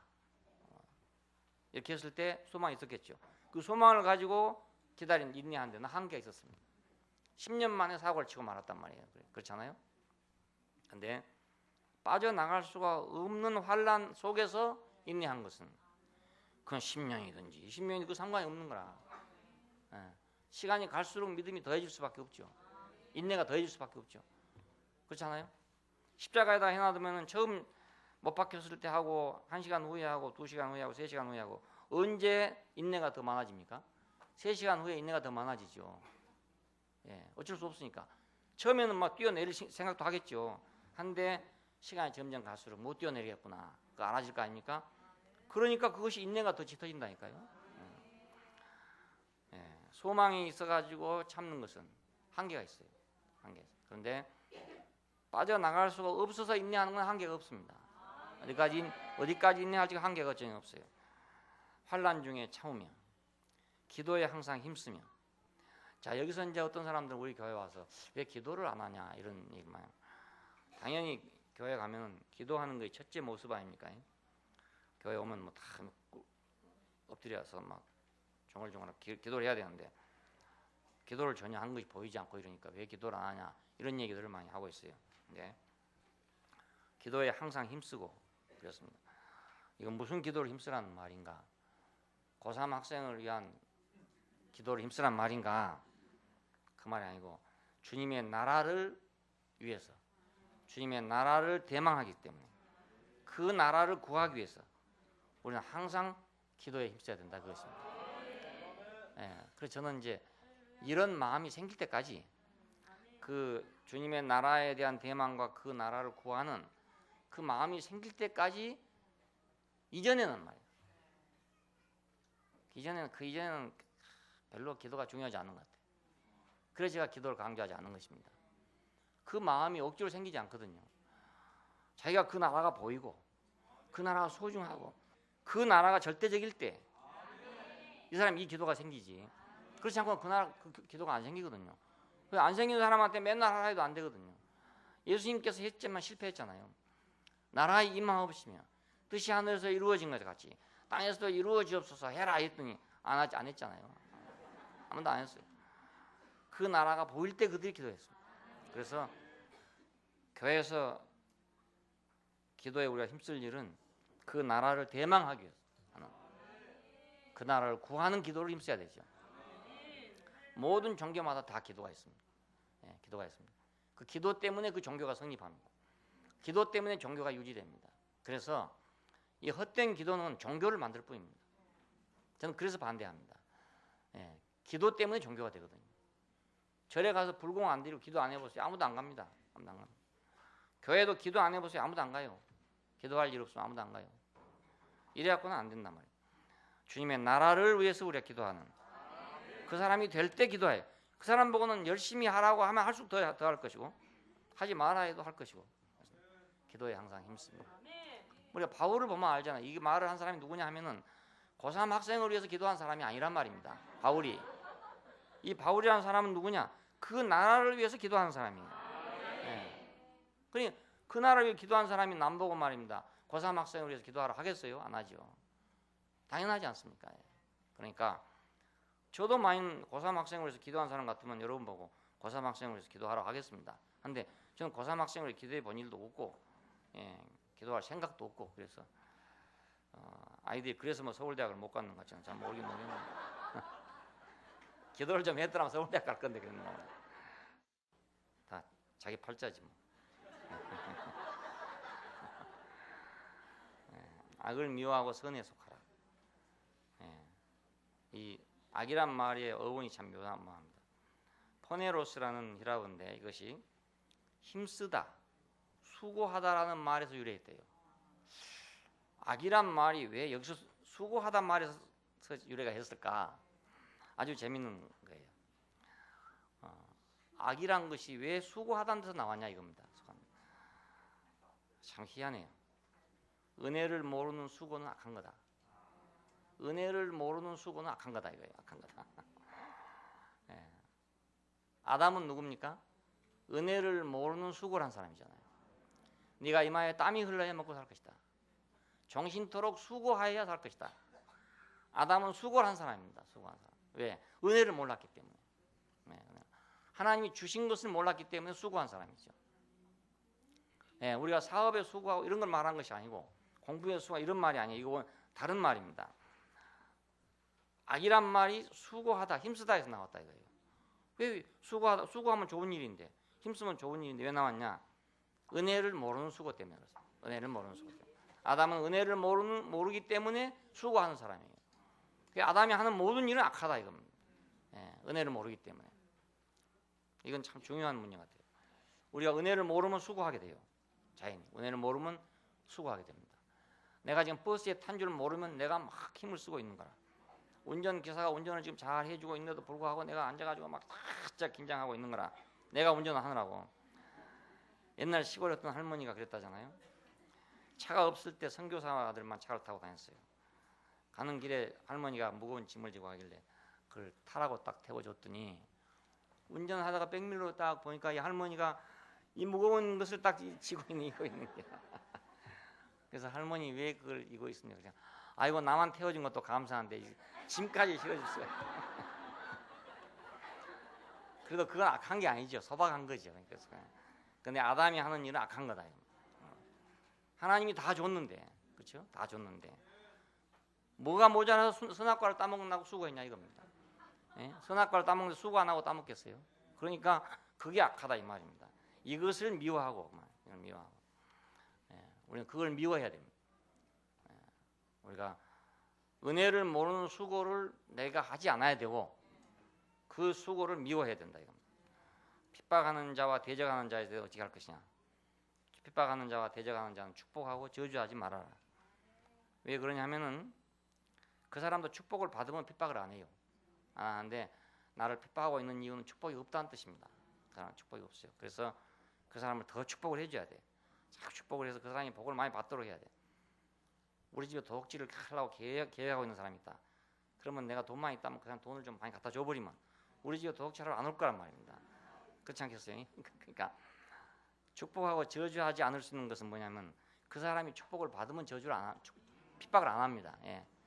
반드시 남을 핍박하고 있는 사람은 자기가 축복이 없기 때문에 그렇습니다. 축복이 있는 사람은 남을 핍박할 필요가 없어요. 자기가 넉넉한 사람은 남을 괴롭게 하지 않습니다. 절대로 괴롭게 하지. 자기가 막 모자라고 막 이런 사람이 남을 괴롭게 하지. 자기 넉넉한 사람 절대로 남을 괴롭게 안 합니다. 악으로 악을 갚지 않는다. 악으로 악을 갚는 것은 더욱 악한 거라고요. 그렇잖아요. 악으로 악을 갚는 것은 더욱 악한 거예요. 예. 스스로 원수를 갚지 않는다. 왜냐하면 원수 갚는 것이 하나님께 있기 때문에. 그래서 내가 원수를 갚았으면 그건 내가 또 원수가 되는 거잖아요. 정말로 그 사람이 원수라면 내가 원수 받을 일이 없다면 하나님이 갚아주실 것이다. 자, 이것이 시편의 사람 원수 갚는 것이 내게 있으니 원수 갚는 내게 있으니 하나님이 갚아주셔야 이것이 온전하게 되지. 내가 갚으면 또 원수 가지고 또 원수 가지고 또 원수 가지고 이렇게 하나요? 정협지 무협지로 맨날 그렇게 하는 겁니다. 중국 사람들 얘기가 그겁니다. 뭐 어찌하고 막 다 죽였는데 애기 하나 그래서 살아남았다. 그래가지고 그 애기가 산에 들어가고 뭐 어디 가서 막 무술을 닦아가지고 세상에 나와가지고 또 막 다 죽여버렸다. 그랬더니 거기서 또 애기 하나 남아가지고 또 갔다. 이게 참 무협지 아닙니까 전부 다. 이런 얘기를 중국 사람들이 하고 있는 것이 그 사람들은 참 지혜스러운 거라. 왜냐하면 원수 갚아봐야 별거 없다. 갚으면 또 원수 되고 갚으면 또 원수 된다 이런. 근데 우리는 그것이 아니라 우리의 원수는 진정으로 없어요. 사실은 진정 원수가 있다면 하나님이 갚아줄 거다 이겁니다. 먹이고 마시게 함으로써 숯불을 머리에 얹어 놓은 것 같을 것이다.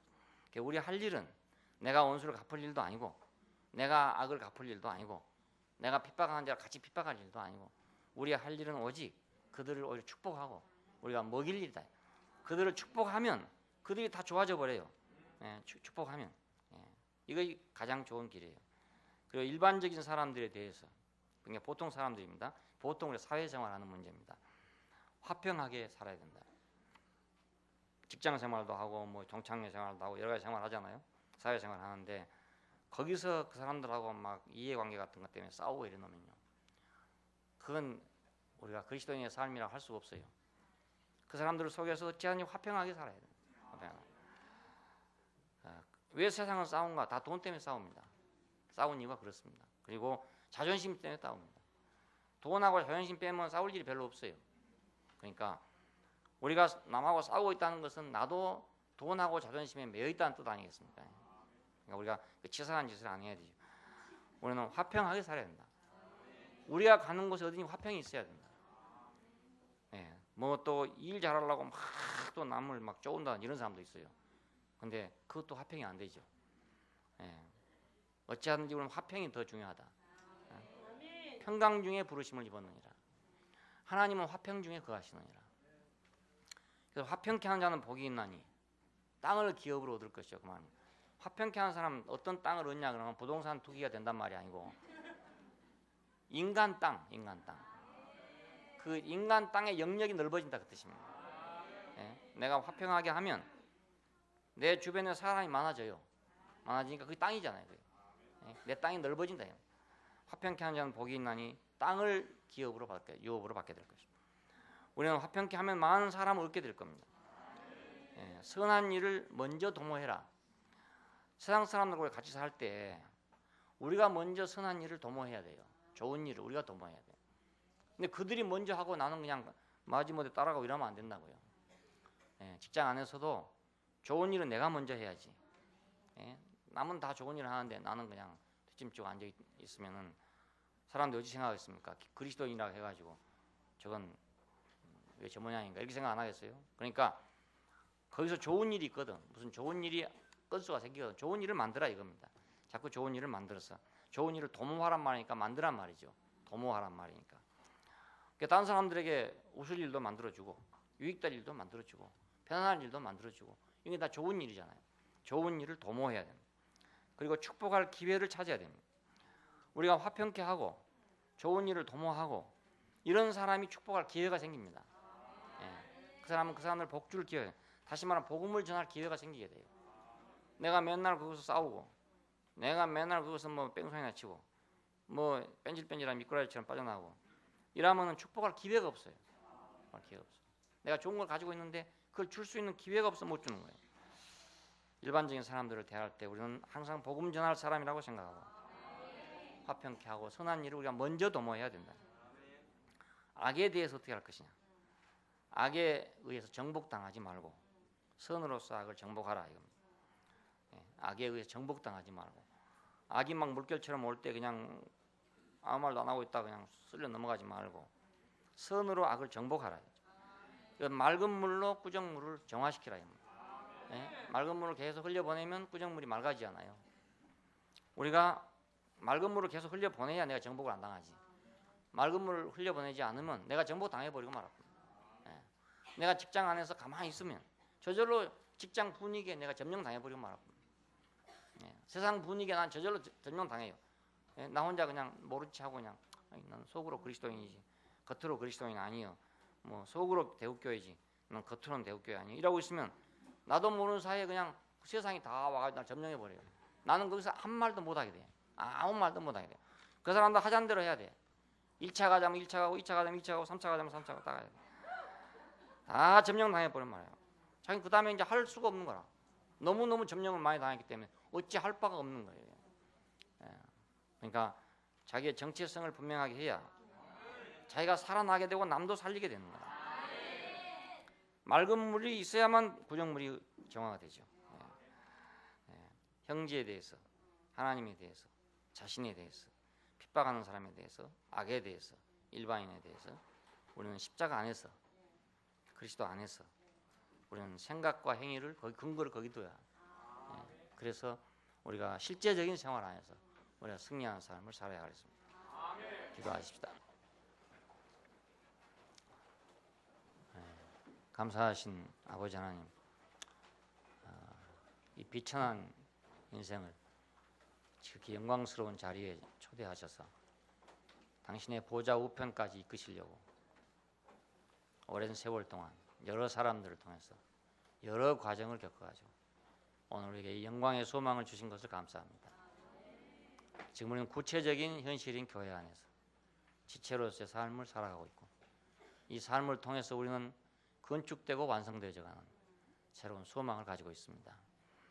주님께서 우리를 선지자들을 인도하신 것 같이 주 예수 그리스도를 인도하신 것 같이 사도들을 인도하신 것 같이 우리를 한 몸으로 인도하여 주셔서 이 안에서 당신을 실현하고 당신을 표현하고 당신을 증가시키고 당신을 확대하는 일이 일어나게 해주시기를 원하고 우리를 통해서 이러한 일들이 발생하고 성취되기를 원합니다. 주 예수님 이름으로 기도합니다. 아멘.